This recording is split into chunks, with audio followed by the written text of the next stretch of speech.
People.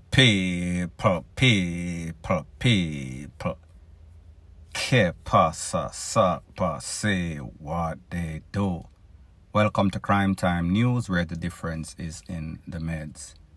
Call it news with a buzz. Based on information that I got confirmed, it is said that JEANANN wealth manager SSL, she was interviewed for in excess of 5 hours yesterday.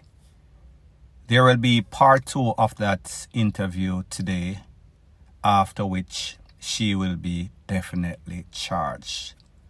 What will be the charge? Don't really know. Will there be a lesser charge and then amped up after further investigation? More than likely. She was interviewed in the presence of her attorney, Tamika Harris. Would not consider her to be one of the top lawyers in Jamaica. However, she might be competent or an average lawyer. However, in my estimation, if she even have Jesus Christ, she would be charged. She will be convicted without a shadow of a doubt.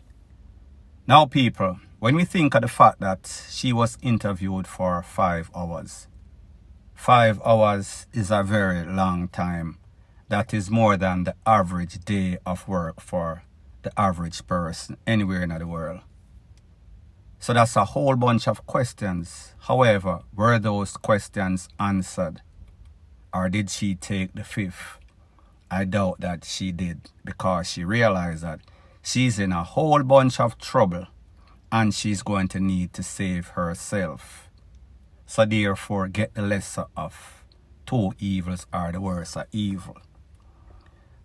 Is she working with the state? Is she going to be key witness numero uno? I am assuming that she's going to try to save herself. However, she will have to give up a few of the big fishes. What are these big fishes? I am speaking about the CROSKERYs, father and son. I am speaking about Harding and other major players in the SSL. Based on my experience and what I've seen the MO of this lady, Miss Panton, I am sure that at first, when the interview starts, she is going to lie. She is going to try to worm herself out of everything. However, she will be kindly reminded that, listen, this is the FBI, this is MOCA, this is the investigative division, this is fraud squad. Please tell us what you know. It is going to be in your best interest. We've done investigations already, and we have an idea where it leads. However, we would like you to tie the knots or connect the dots, in other words. So just based on the conflicting reports that she's put out, we can come to the logical conclusion that she is a pathological liar. However, when she's confronted with the likes of the FBI, she is going to realize that, listen, you are dealing with a different kettle of fish. This is not the time to protect the CROSKERYs, the Hardings, and all other persons involved. This is the time to save yourself, because based on what we know, meaning the FBI, FID, and them, these people won't hesitate to take you out. The only reason that you're not taken out as yet is because all the scrutiny, all the spotlight that is on you. These people, they are just waiting for the opportune time to take you out. If it does not lead back to them, they are already in a whole bunch of trouble. They don't want any more smoke than what they already have. People, it is surprising that this lady is still alive, so we can come to the conclusion that more than likely she has some sort of protection, maybe from the POPO, maybe from the FBI, and I am sure that if the FBI is involved, they are going to want to make sure that they protect the main witness. And when Miss Panton thinks about the fact that she is pretty much stuck between the rock and a hard place, she's going to want to weigh her options and choose the best option available. She knows that her protection is with law enforcement. She knows that people want to silence her, so therefore she don't call their names. The investigators are going to remind her, listen, these penal institutions where you are going, if you are found and when you are found guilty because of your medical condition, the fact that you've been relegated to some sorts of walker, some sorts of wheelchair, it won't be in your best interest to play any sorts of hardball. So therefore, tell us what you know, help us to help you, pretty much is what they're going to say.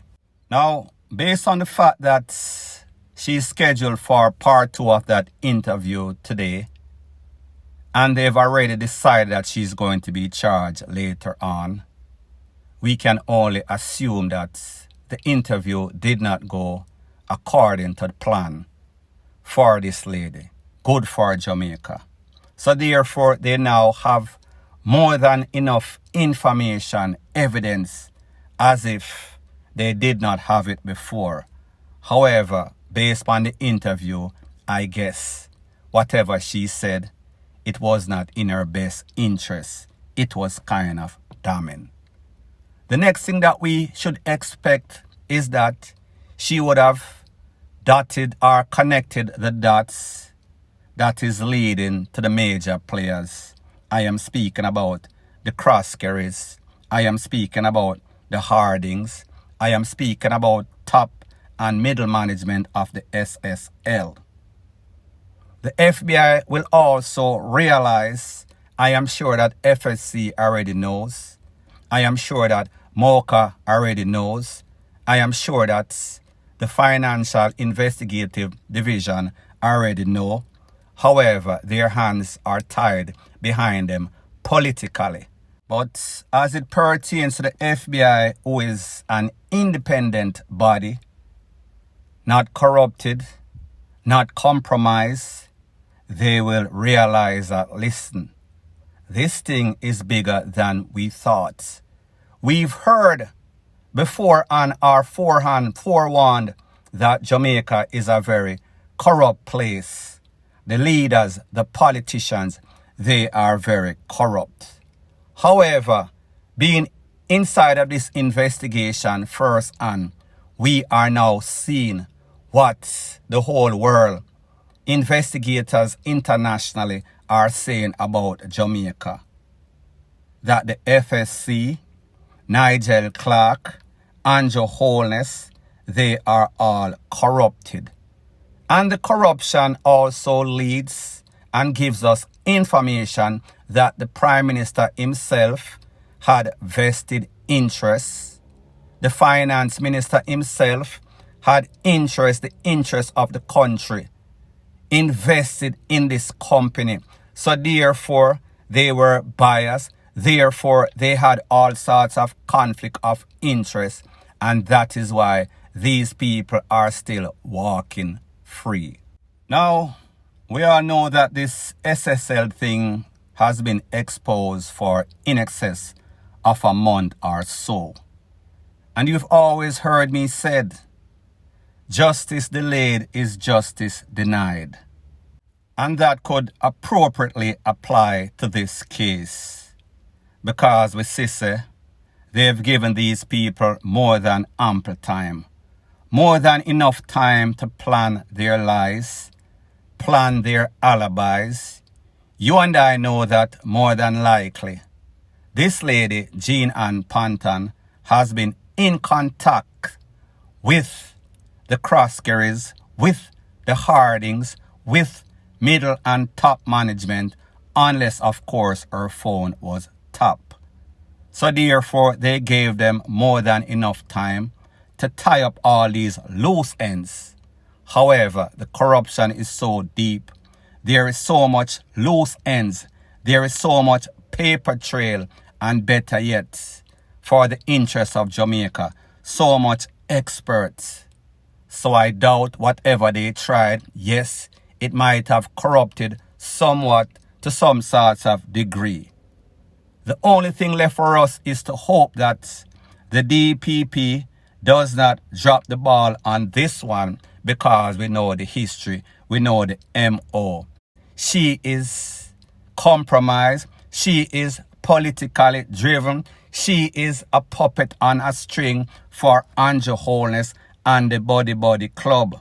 So people, me just say, had the FBI not been involved in some sorts of way, we all know, based on recent history, based on the MO, based on everything that we've seen as it pertains to the FSC, as it pertains to Andrew Holness, as it pertains to Nigel Clark, as it pertains to the DPP, we know exactly what would have been the result.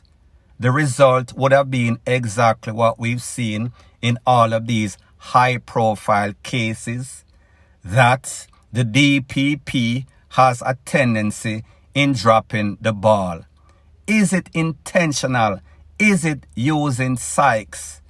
People, we have to wonder, we have to ponder.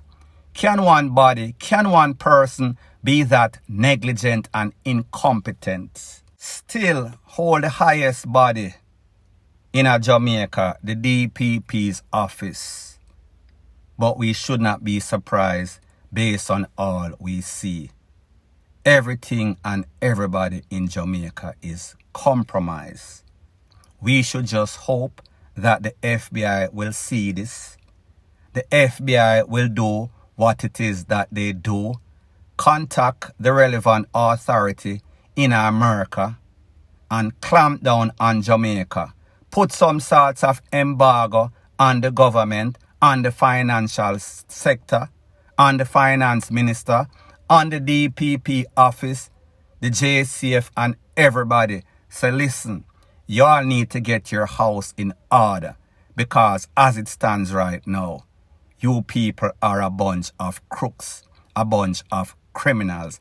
And this case is showing that without a shadow of a doubt. Point blank and period. So anyways, people, thanks once again for checking out my video. I understand that this might be your grandma's favorite YouTube channel. However, this is not the average run-of-the-mill mama and papa channel. This is news with a buzz. If you appreciate videos like this, please show your appreciation by liking, commenting, and sharing to my channel. That is how YouTube promotes videos like these to like-minded, sensible persons like yourself. Bless up.